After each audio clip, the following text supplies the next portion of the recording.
여러분 안녕하십니까? 1월 20일 화요일 굿모닝 YTN 시작합니다. 스웨덴 스톡홀름 인근에서 열린 2박 3일 동안의 북미 실무 협상이 종료됐습니다. YTN 취재진이 스티븐 비건 미국 특별대표에게 협상 성과를 묻자 좋았다고 답했습니다. 사흘째 회의가 오전에 일찌감치 마무리된 것까지 감안하면 양측이 상당히 이견을 좁혔을 것으로 관측됩니다. 스톡홀름에서 황보선 특파원이 보도합니다. 검은색 밴을 비롯한 차량 여러 대가 줄지어 달립니다. 스티븐 비건 미국 국무부 대북정책 특별대표와 일행을 태운 차들입니다. 비건 대표는 북측과 사흘째 회의를 오전에 끝낸 뒤에 협상장을 떠났습니다. 이들이 향한 곳은 스톡홀름 시내에 있는 한 5성급 유명 호텔입니다. 미국 대표단이 머무는 숙소입니다. 비건 대표는 협상 성과를 묻는 YTN 취재진의 질문에 짤막하게 좋았다고 답한 뒤 서둘러 호텔 안으로 사라졌습니다.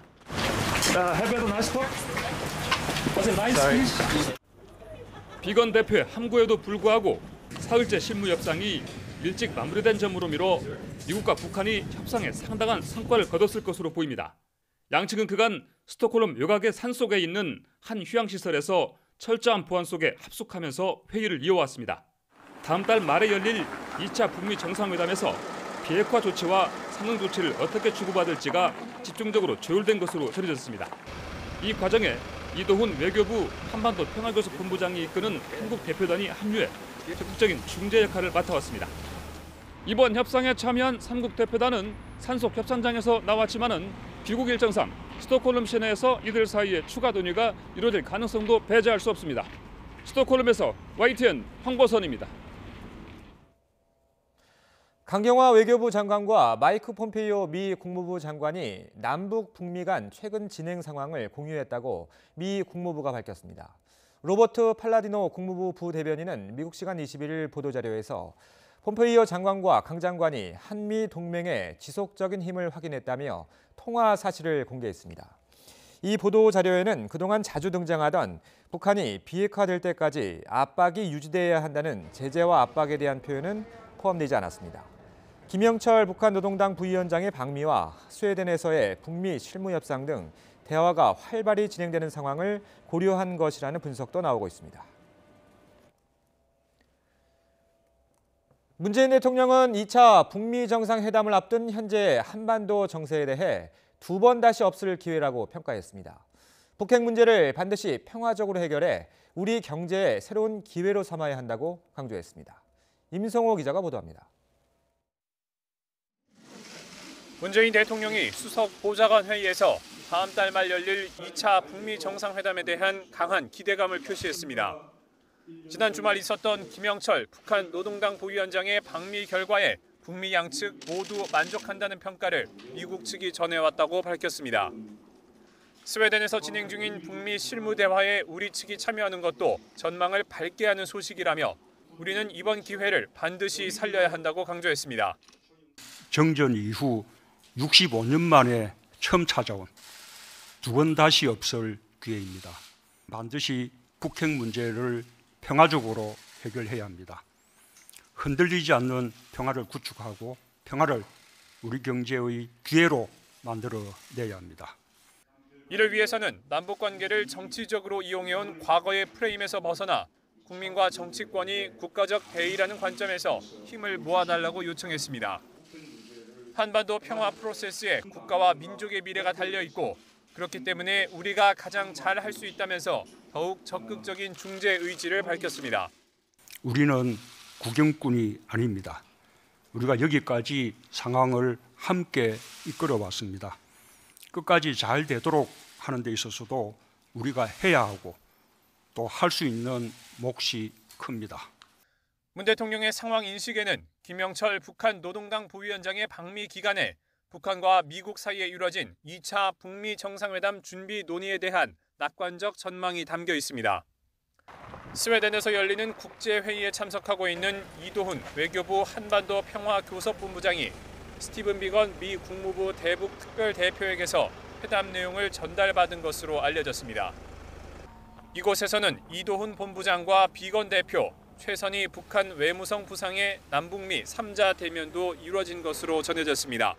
미국 측이 공유한 워싱턴에서의 회담 내용을 문 대통령도 긍정적으로 해석하고 있어서 2차 북미 정상회담의 핵심 의제인 비핵화와 상응 조치의 수준을 두고도 상당한 의견 접근이 이루어졌을 것으로 관측됩니다.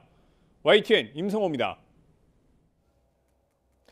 2차 북미 정상회담의 유력한 개최지로 꼽히는 베트남은 미국과 북한, 한국 모두에게 매력적인 후보지라고 일간 뉴욕타임스가 평가했습니다. 이 신문은 베트남은 중국, 러시아 등 강대국들과 적절한 관계를 맺는 복합적인 외교 정책을 구사하고 있으며 한때 적국이었던 한국, 미국과는 강력한 전략적 경제적 파트너로 부상했다고 썼습니다. 1995년 수교한 미국과 베트남의 교역액은 20년 새 115배나 성장해 북한의 개방을 설득하는 모델로서 베트남을 활용할 수 있다고 평가했습니다. 다음 소식입니다. 목포 부동산 투기 의혹에 휩싸인 손혜원 의원이 예고했던 대로 더불어민주당을 탈당했습니다. 민주당은 여전히 이번 사안에 대해 공개적으로 대응하지 않고 있지만 야당들은 국정조사와 특검 도입까지 요구하며 압박을 이어가고 있습니다. 최기성 기자가 보도합니다. 손혜원 의원이 예고했던 대로 탈당계를 제출했습니다. 그러면서 자신을 투기의 아이콘이라고 지적한 민주평화당 박지원 의원을 향해 진정한 배신의 아이콘이라면서 설전을 이어갔습니다. 더불어민주당은 손 의원이 탈당까지 한 만큼 당분간 이번 사안에 대해 공식적인 반응을 하지 않고 무대응 전략을 펼치면서 파문확산 차단에 나섰습니다.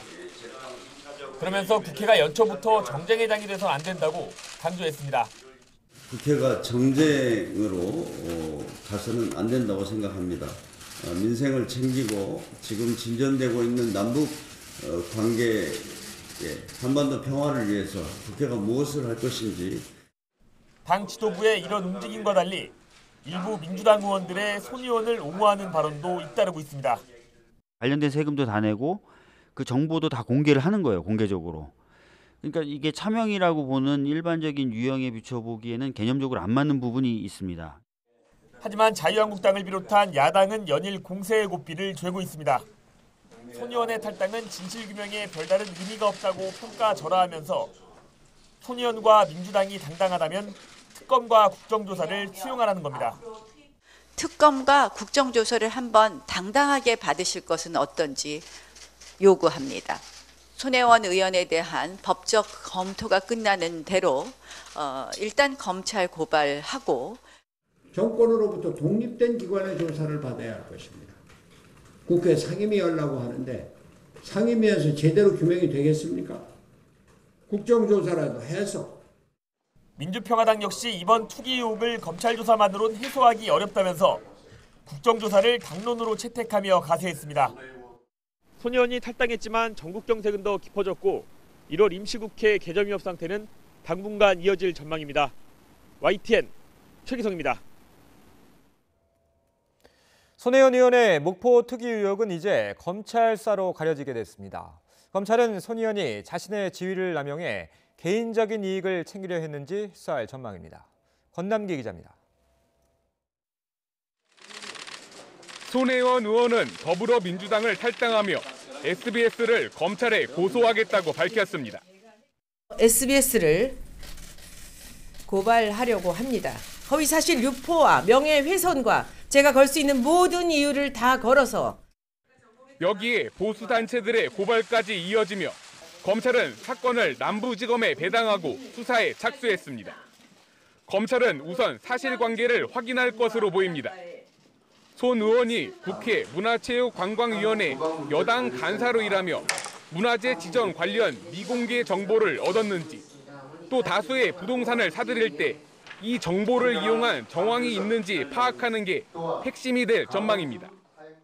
만약 손 의원이 미공개 정보를 미리 알고 돈을 벌려고 부동산을 사들였다면 부패방지법이 적용될 수 있다는 관측이 나옵니다. 다수의 건물을 사들이는 과정 역시 검찰의 수사 대상이 될 수 있습니다. 조카에게 건물을 사게 한 것과 게스트하우스 매입 과정 등 부동산 실명법 위반 여부가 쟁점인데 검찰이 자금 출처 파악에 나설 가능성이 큽니다. 검찰은 목포 문화재 거리가 등록 문화재로 지정되는 과정 역시 살필 것으로 보입니다.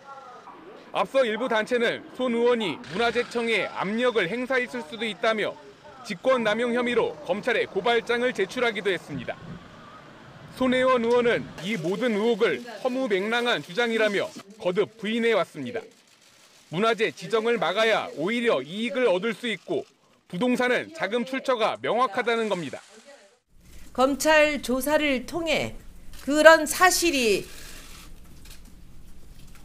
밝혀진다면 그 자리에서 저는 국회의원직을 내려놓겠습니다. 손 의원이 예고한 고소장이 접수되면 고맙습니다. 언론사를 대상으로 한 조사도 함께 이뤄질 것으로 보이지만 처벌 가능성은 작다는 게 법조계 중론입니다. YTN 권남기입니다. 경부고속도로를 달리던 탱크로리가 갓길에 서 있던 화물차를 들이받았습니다. 이 사고로 화물차가 모두 불에 타고 한동안 정체가 빚어졌습니다. 사건 사고 소식 유충석 기자가 보도합니다. 고속도로 갓길이 불길에 휩싸였습니다. 어제 오후 경북 칠곡군 경부고속도로에서 25톤 탱크로리가 갓길에 정차 중이던 화물차를 들이받았습니다. 이 사고로 불이 나 화물차가 모두 타고 탱크로리 뒤쪽도 훼손됐습니다. 불은 20여 분 만에 꺼졌지만 서울 방향 2개 차로가 정체를 빚었습니다.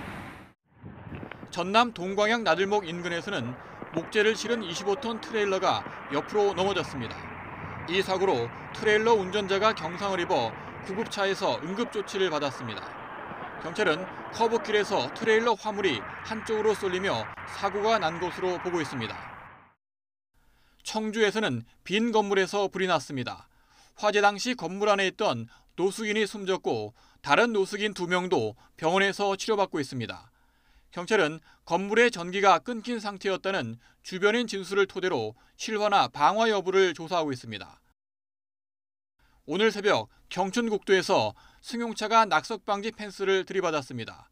이 사고로 승용차 운전자 등 2명이 크게 다쳐 병원으로 이송됐습니다. 경찰은 사고 차량이 과속이나 음주운전을 했는지 등을 조사하고 있습니다. YTN 유충섭입니다. 네, 반짝조이가 찾아왔던 어제와 달리 오늘 아침은 크게 춥지 않습니다. 공기가 한결 부드러운데요. 현재 서울의 기온은 영하 2도로 어제 아침보다 4도가량이 높습니다. 한낮에는 기온이 영상 7도까지 올라서 예년 기온을 6도가량 웃돌겠습니다. 다만 오늘 경기 남부와 충남, 호남 등 서쪽 지역은 초미세먼지 농도가 짙게 나타나겠습니다. 이 지역에 계신 분들은 황사용 마스크 꼭 착용하시기 바랍니다. 현재 미세먼지 상황을 살펴보면 충남과 세종의 초미세먼지 농도 나쁨 수준을 보이고 있습니다.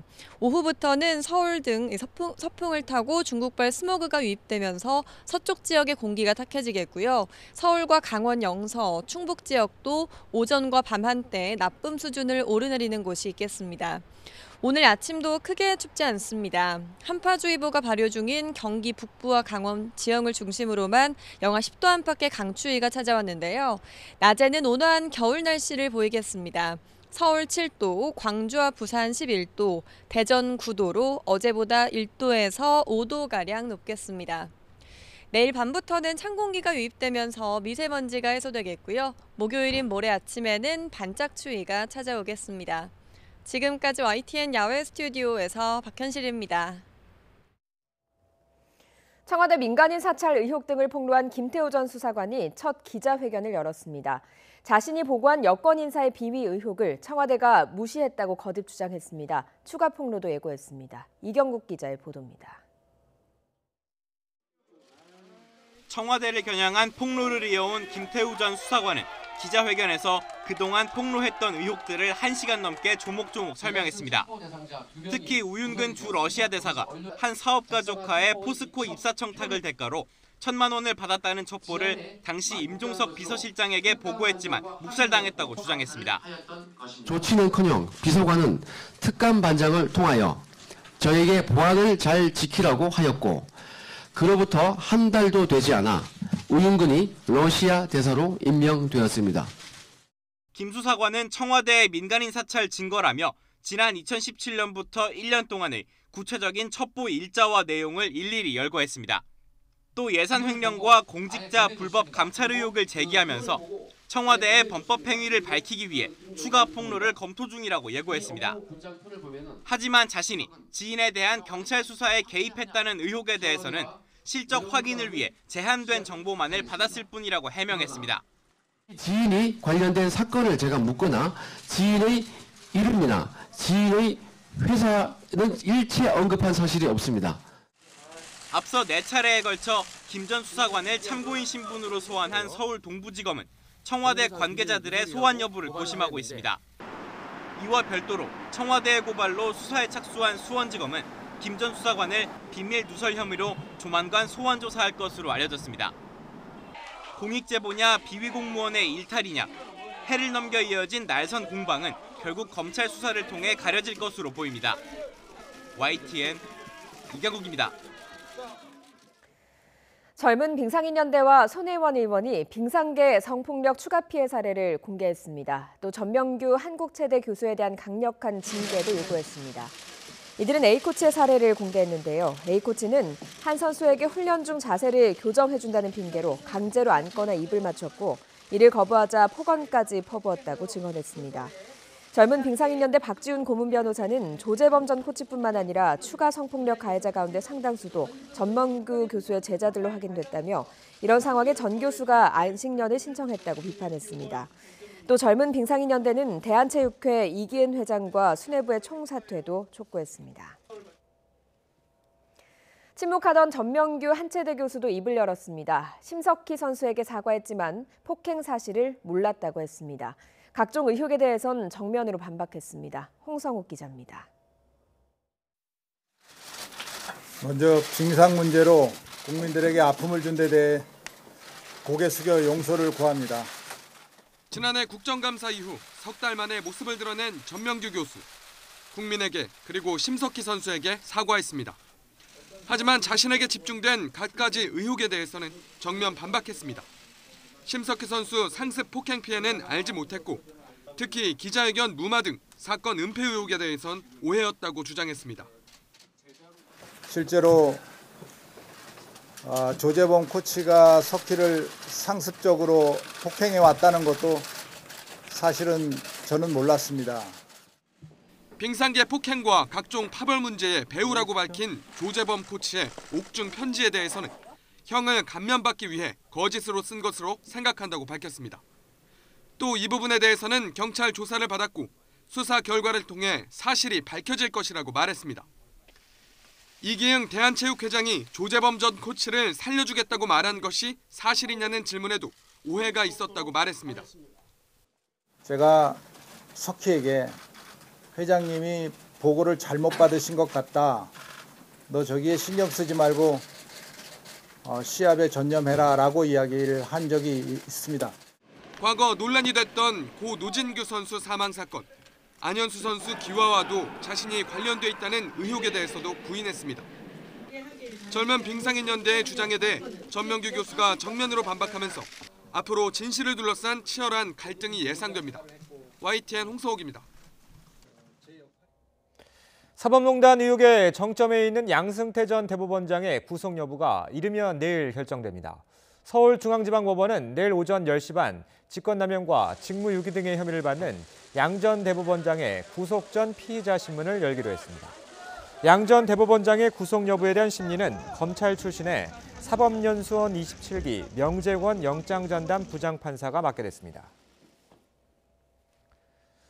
임종석 전 비서실장이 청와대를 떠난 지 2주 만에 대통령 외교특보로 위촉됐습니다. 청와대는 비서관 4명의 전보 인사도 단행했는데요. 길게는 2달 가까이 비어있는 일부 비서관 자리는 다 채우지 못했습니다. 김도원 기자입니다. 남북관계를 제외하고 임종석 전 비서실장이 전면에 나섰던 유일한 외교 현안은 아랍에미리트와의 관계입니다. 재작년 12월 대통령 특사로 무함마드 왕세제에게 친서를 전달했고 한 달 뒤 방한한 칼둔 행정청장도 직접 맞이했습니다. 저희가 1년에 한 번씩 외교관계 하면서 양국관계를 더 많이 발전시켜 나가기로 했습니다. 비서실장에선 물러났지만 문재인 대통령은 임 전 실장을 아랍에미리트 특임 외교특보로 위촉해 양국 관계를 이어가도록 했습니다. 올해 초로 추진되고 있는 무함마드 왕세제의 방안을 준비하게 될 거라는 설명입니다. 함께 물러났던 한병도 전 정무수석은 이라크 특임 외교특보로 위촉돼 오는 27일 특사로 파견될 예정입니다. 이와 함께 청와대 비서관 4명의 자리를 차례대로 바꾸는 인사도 발표됐습니다. 총선 준비를 위해 백원우 민정비서관이 사직하고 그 자리에 김영배 정책조정비서관이 임명됐습니다. 정책조정비서관은 이진석 사회정책비서관, 사회정책비서관은 민영배 자치발전비서관, 자치발전비서관은 김우영 제도개혁비서관이 이동했습니다. 자리 바꿈 인사만 나오면서 공석은 오히려 늘었습니다. 의전비서관과 과학기술보좌관, 제도개혁비서관, 고용노동비서관 자리가 비어 있습니다. 청와대는 공석인 자리도 검증이 끝나는 대로 발표하겠다고 설명하고 있는데 의전비서관의 경우 인사공백이 2달 가까이 이어지고 있습니다. YTN 김도훈입니다. 한일 레이더 갈등과 관련해 일본 정부가 우리 정부와 더 이상 협의하지 않겠다는 입장을 일방적으로 밝혔습니다. 일본 방위성은 홈페이지에 공개한 레이더 논란과 관련한 방위성의 최종 견해라는 문서에서 앞으로 한일 간 실무적 협의를 계속해도 사실규명에 도움이 된다고 생각할 수 없다며 사실상 협의 중단을 선언했습니다. 이와 함께 방위성은 한국 군함이 사격관제 레이더를 비췄을 당시 일본 초계기에 울렸던 탐지음이라며 18초 분량의 음성 파일도 추가로 공개했습니다. 이처럼 일본이 초계기에서 포착한 사격 통제 레이더 전자파 소리라며 공개한 음원에 대해 우리 군은 전혀 근거를 알 수 없는 소리라고 반박했습니다. 잘못된 일본의 행태에 대해 사과를 요구하며 재발 방지도 재차 촉구했습니다. 보도에 김세호 기자입니다. 우리 군은 일본 방위성이 전자파 접촉음을 공개하면서 한일 간 레이더 검증 협의를 중단한 데 대해 유감을 표명했습니다. 그러면서 광개토 대왕함이 사격 통제 레이더를 쓴 증거라며 일본 측이 공개한 전자파 접촉음은 근거가 없다고 일축했습니다. 일측이 제시한 전자파 접촉음은 우리가 요구한 탐지 일시, 방위각, 전자파의 특성 등을 전혀 확인할 수 없으며 실체를 알 수 없는 기계음입니다. 이어 이번 사안의 본질은 인도주의적 구조 활동을 방해한 일본의 저공 위협 비행이라며 일본의 재발 방지와 사과를 촉구했습니다. 일본 측이 객관성이 없는 전자파 접촉음을 공개하면서 최종 입장을 발표한 것을 놓고 군 관계자는 일본이 막판 출구 전략을 짠 것으로 보인다고 말했습니다. 실제 일본은 이번에 방위성 홈페이지를 통해 최종 입장문이라고 밝히면서 더 이상 레이더 문제를 거론하지 않을 뜻을 내비쳤습니다. 결국 실체적 검증보다는 징용 판결 등에 대한 불만과 아베 정부의 지지세 결집 등 여론전을 위해 갈등을 키워온 것 아니냐는 분석이 제기됩니다. 우리 군은 한일 안보 협력 강화 노력을 이어가겠지만 일본 측의 잘못된 행태에 대해서는 지속적으로 사과를 요구할 방침입니다. 이와 함께 우방국 간 유사 사례가 일어났을 경우를 대비한 행동 절차와 현장에서의 원활한 의사소통을 위한 통신 문제 등을 본격적으로 보완해 나갈 방침입니다. YTN 김세호입니다. 국제통화기금 IMF가 세계 경제 성장률 전망치를 하향 조정했습니다. IMF는 올해와 내년 세계 경제 성장률을 각각 3.5%와 3.6%로 전망했다고 기획재정부가 밝혔습니다.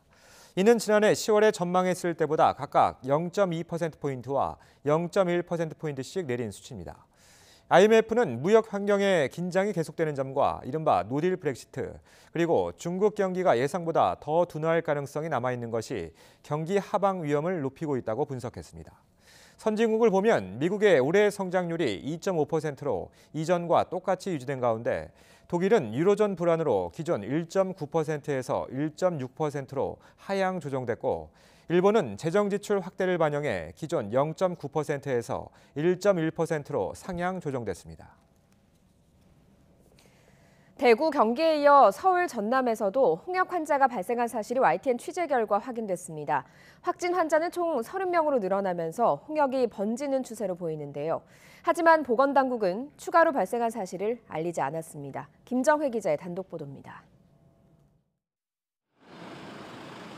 지난 7일 30대 A씨가 서울의 한 병원을 찾았습니다. 지난해 말 베트남 여행을 다녀온 뒤 몸에 발진이 생겨섭니다. 진찰 결과 홍역이 의심됐던 A씨는 곧바로 다른 병원 감염내과를 찾았고 그곳에서 홍역 확진 판정을 받았습니다. 대구에 이어 서울에서 발생한 첫 환자였습니다. 그러나 서울뿐이 아니었습니다. 전남에서도 30대 B씨가 필리핀을 다녀온 뒤 확진 판정을 받은 것으로 확인됐습니다. 보건당국이 대구, 경북과 경기도의 환자 수만 알려왔기 때문에 서울과 전남 사례는 지금까지 알려지지 않았습니다. 질병관리본부는 YTN 보도 이후 뒤늦게 보도 참고 자료를 내고 서울과 전남 환자 등을 산발적으로 발생한 환자라고 따로 분류해 발표했습니다.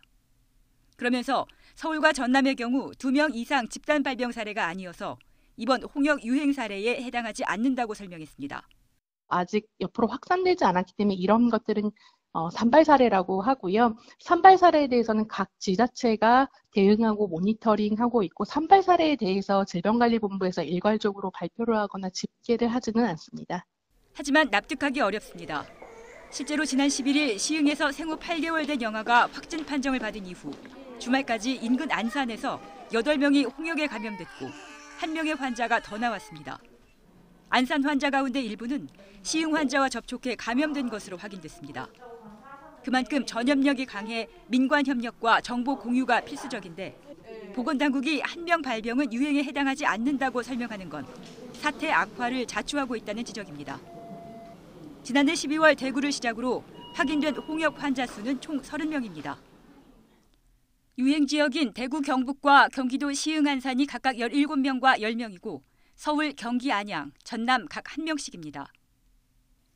연령대별로는 만 4세 이하가 15명, 20대 9명, 30대 6명입니다. YTN 김정혜입니다. 더불어민주당이 선거제도 개편과 관련해서 현행대로 의원 수는 300석을 유지하되 비례대표를 100명까지 늘리자고 제안했습니다.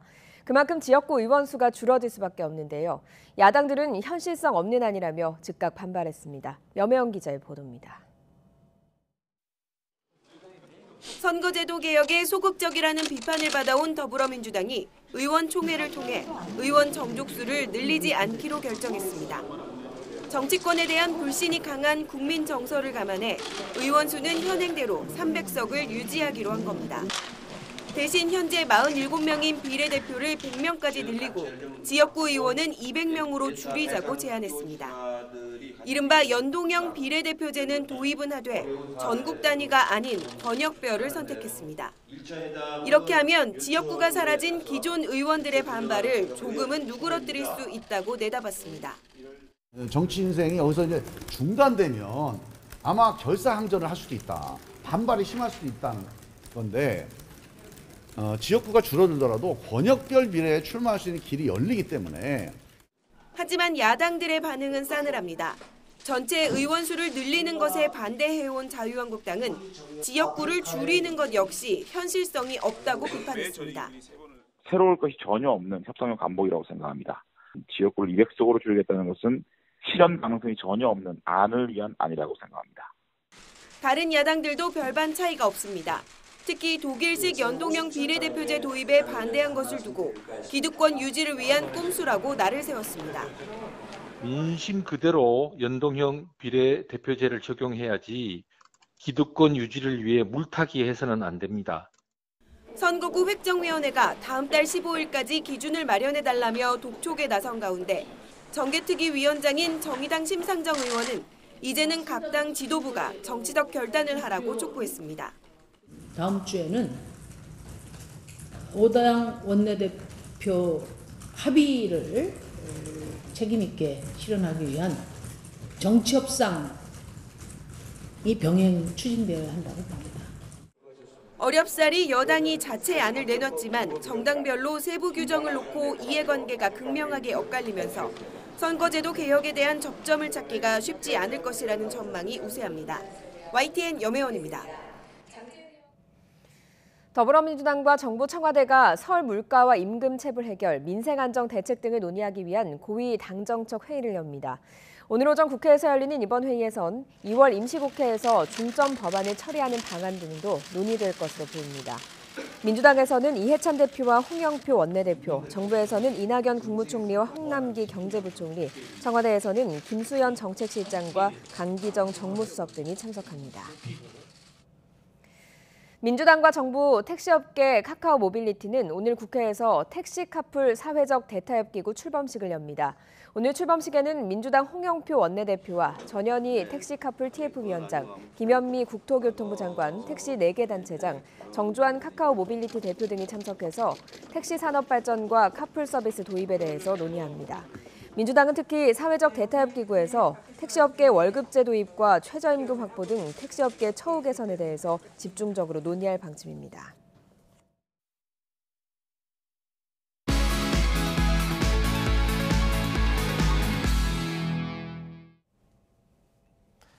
오늘 아침 주요 뉴스입니다. 스웨덴 스톡홀름 인근에서 열린 북미 실무협상이 종료됐습니다. 스티븐 비건 미국 특별대표는 회의 성과를 묻는 질문에 좋았다고 답했습니다. 손혜원 의원의 목포 특이 의혹에 대해 검찰이 수사에 착수했습니다. 손 의원이 미공개 정보를 이용해 부동산을 사들였는지가 쟁점이 될 것으로 보입니다. 야당은 국정조사와 특검 도입을 주장하며 공세를 폈습니다. 젊은 빙상인연대가 빙상계 성폭력 추가 피해 사례를 폭로하며 한체대 전명규 교수에 대한 수사를 요구했습니다. 정 교수는 조재범 전 코치의 폭행 사실과 다른 제자 코치의 성폭력 사건은 몰랐다며 관련 의혹을 반박했습니다. 일본 방위성이 한국 군함의 사격 관제 레이더 탐지미라면서 18초 분량의 음성 파일을 공개하고 한국과 협의 중단을 선언했습니다. 국방부는 근거 없는 기계음이라고 일축하며 협의 중단은 유감이라고 밝혔습니다. 오늘 아침 주요 뉴스였습니다. 지난주 YTN은 재계 상속세 인하 요구가 일부 과장된 분석에 근거하고 있다고 전해드렸습니다. 그런데 한국경영자총협회가 상속세 인하 주장을 펴면서 사실상의 가짜뉴스를 동원한 사실이 드러났습니다. 재계를 대표하는 단체는 최소한의 사실 확인조차 하지 않았고 일부 언론은 그걸 다시 받았었습니다. Y8 뉴스 바로 보기 고한석 기자가 짚어봤습니다. 많은 기업인들이 우려하고 있는 과도한 상속세 문제도 조속히 개선돼야 합니다. 상속세를 내려야 한다. 반복되는 재계의 주장입니다. 근거 가운데 하나는 눈물의 경영권 매각 사례. 가업을 물려받아 잘 키우고 싶은데 상속세가 너무 많아서 어쩔 수 없이 지분을 팔고 경영권을 잃은 사례로 9개 기업을 제시합니다. 실제로 그럴까요? 밀폐용기 국내 점유율 1위 락앤락. 창업주 김준일 전 회장은 2017년 사모펀드에 지분을 팔았습니다. 상속세 부담을 고려한 결정이라는 경총의 설명이 맞는지 물었습니다. 김 전 회장 측은 세계적인 생활 문화 기업으로 키우기 위해 투자 여력 있는 새로운 대주주를 찾기 위해서였다며 상속세와는 전혀 관계없다고 밝혔습니다. 상속세와 연관시키는 것에 대한 불쾌감도 내비쳤습니다. 화장품 브랜드 미샤로 유명한 에이블 CNC. 경총은 상속세 부담으로 인해 서영필 전 회장이 회사를 팔았다고 했는데 서 전 회장은 50대 중반으로 아직 상속을 생각할 나이는 아닙니다. 연세가 아직도 환갑이 안 되셨어요. 말도 안 되는 얘기고요. 자제분들한테 회사를 상속해 주시거나 그럴 생각이 전혀 없다라는 말을 항상 하시던 말씀이어가지고 어떻게 그런 추측을 했는지. 다른 사례도 보겠습니다. 손톱깎이로 유명한 37. 상속세 마련을 위해 펀드에 매각한 것은 맞지만 창업주 일가는 경영권을 그대로 유지했습니다. 1년 뒤에는 팔았던 지분을 모두 다시 사들여서 다시 대주주가 됐죠. 가구업체의 까사미아, 이케아의 국내 진출 등에 따른 경영 악화로 대기업에 인수된 것이지 상속세와는 무관합니다. 요진 건설산업, 공동 창업자 중 한 명이 사망한 뒤 유족 지분이 국내 사모펀드로 넘어간 것은 맞습니다. 그러나 경영권은 줄곧 또 다른 창업자가 가지고 있었고 지금도 그렇습니다. 상속세 때문에 회사를 판 게 아니거나 창업주가 경영권을 그대로 유지하고 있는데도 마치 상속세 내느라 경영권을 포기한 것처럼 왜곡된 겁니다. 경총 주장에 비교적 부합하는 사례도 있습니다. 다만 원인은 복합적이어서 경영권 매각 이유를 상속세 하나로 몰아가기는 어렵고 공기업 성격의 기업이 인수해 경영이 안정되면서 부정적으로만 보기 힘든 경우도 있습니다. 그런데도 경총이 상속세 부담으로 인한 경영권 매각 사례로 뭉뚱그려 단정한 이유, 일부 경제지 중심으로 생산된 기사를 확인 없이 그대로 인용했기 때문이었습니다. 뭐 직접 확인하지는 않으신 거죠? 그렇죠. 하기도 어렵고 이러니까 언론 기사로 그냥 언론 기사에서 출처한 걸로 해서 저희가 밑에 갑주를 달았지 않습니까? 저희가 자체적으로. 기초적인 사실 확인도 안 된 사실상의 오보를 입맛에 맞는다는 이유로 아무런 검증 없이 공식 보고서에 넣은 경총. 재계를 대표하는 공신력 있는 단체가 낸 자료라며 일부 언론이 그걸 다시 받아쓰면서 사실상의 가짜뉴스는 상속세 인하 주장의 핵심 근거로 확대 재생산되고 있습니다. YTN 주관석입니다. 해외에서 국내로 대량의 필로폰을 몰래 들여온 일당이 붙잡혔습니다. 3년간 36억 원어치를 밀반입했는데요. 공짜 여행을 보내준다는 말에 넘어간 50대 주부들이 마약 운반책이 됐습니다. 김우중 기자입니다. 마스크를 낀 남성이 경찰에 붙들린 채 공항을 빠져나옵니다.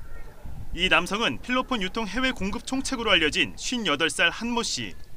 한 씨는 2016년부터 캄보디아에서 대량의 필로폰을 국내로 들어온 혐의로 지난해 12월 캄보디아 현지에서 검거됐습니다.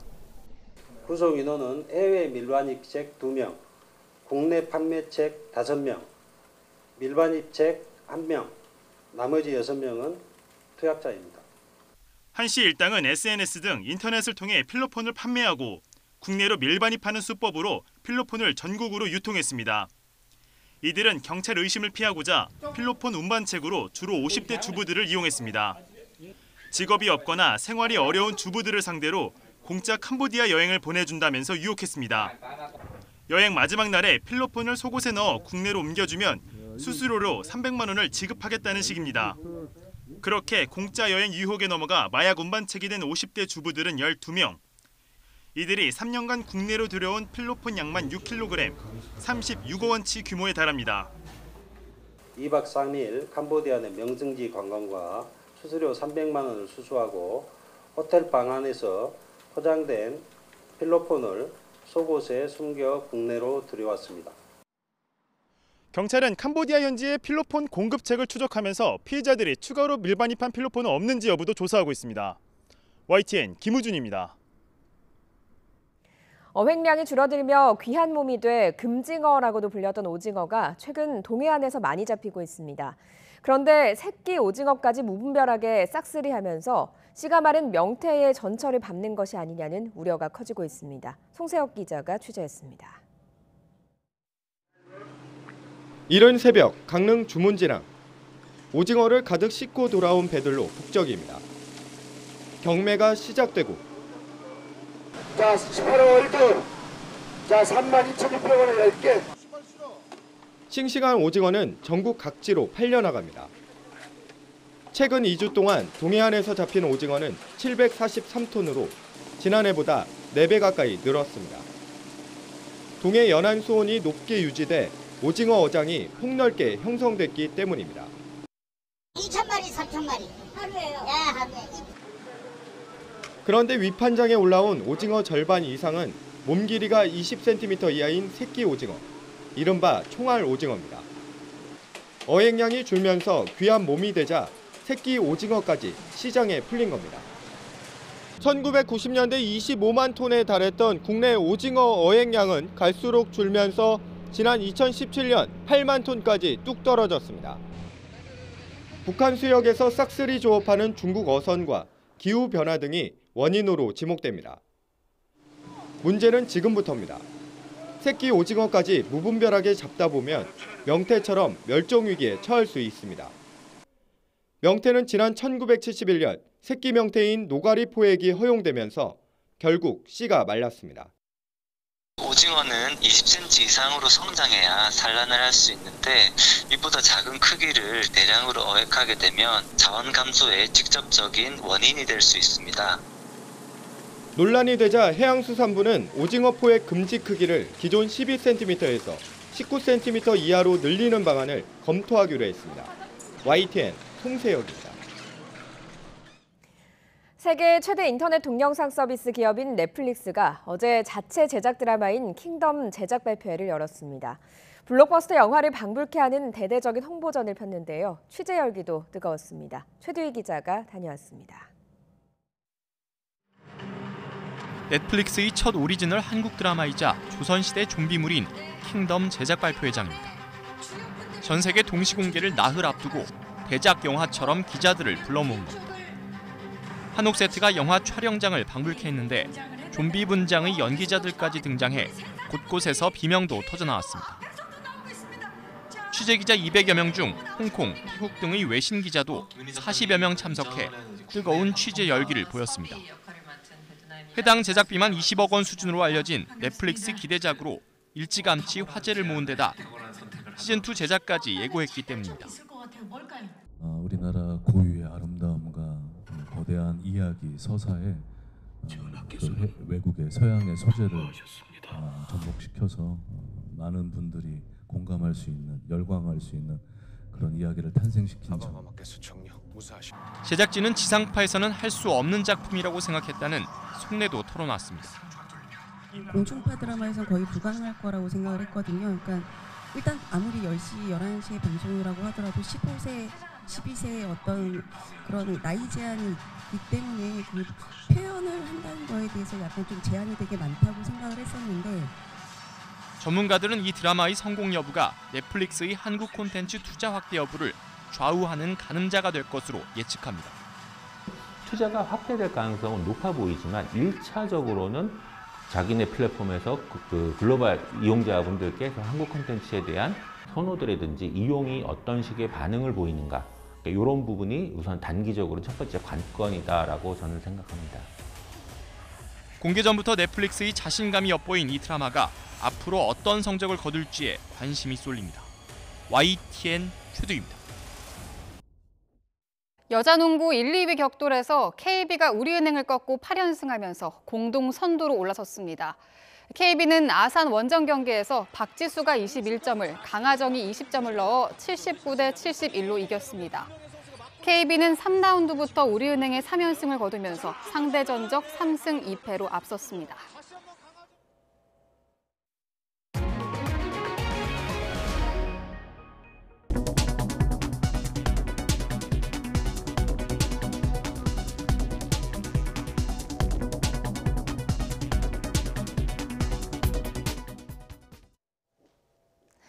반짝 한파가 풀리면서 오늘 아침은 어제보다 공기가 한결 부드러워졌습니다. 현재 서울 기온은 영하 2.9도로 반짝 추웠던 어제보다 4도가량 높은 기온을 보이고 있습니다. 낮은 기온이 더 올라서 온화한 겨울 날씨 보이겠는데요. 서울의 한낮 기온이 7도까지 높아지면서 어제보다 3도가 높겠고 예년보다도 6도가량 높겠습니다. 하지만 추위가 풀리자마자 불청객, 미세먼지가 찾아옵니다. 오전까지는 대기가 정체되면서 먼지 농도가 높아지겠고요. 늦은 오후부터는 스모그가 가세하면서 서쪽 지역의 농도가 치솟겠습니다. 오늘 경기 남부와 충남 지역, 호남 지역은 나쁨 수준까지 오르겠고요. 그 밖에 중서부 지역도 오전과 밤 한때 일시적으로 나쁨 수준을 오르내리겠습니다. 오늘 하늘 자체는 비나 눈 예보 없이 맑겠습니다. 강원과 영남 지역은 건조특보가 내려진 가운데 메마른 날씨가 지속될 것으로 보입니다. 현재 기온은 어제보다 2도에서 6도가량 높습니다. 서울 기온 영하 2.9도, 청주 영하 0.3도, 부산은 영상 1.3도인데요. 낮 기온도 어제보다 1도에서 5도가량 크게 오르겠습니다. 서울이 7도까지 오르겠고요. 동해안과 남부 지역을 중심으로는 10도 선을 웃도는 곳도 많겠습니다. 하지만 내일 밤부터는 찬 공기가 남하하면서 미세먼지가 해소되겠고 모레 아침에는 날씨가 부쩍 또 추워지겠습니다. 날씨 정보였습니다. 굿모닝 YTN 2부 잠시 뒤에 이어집니다.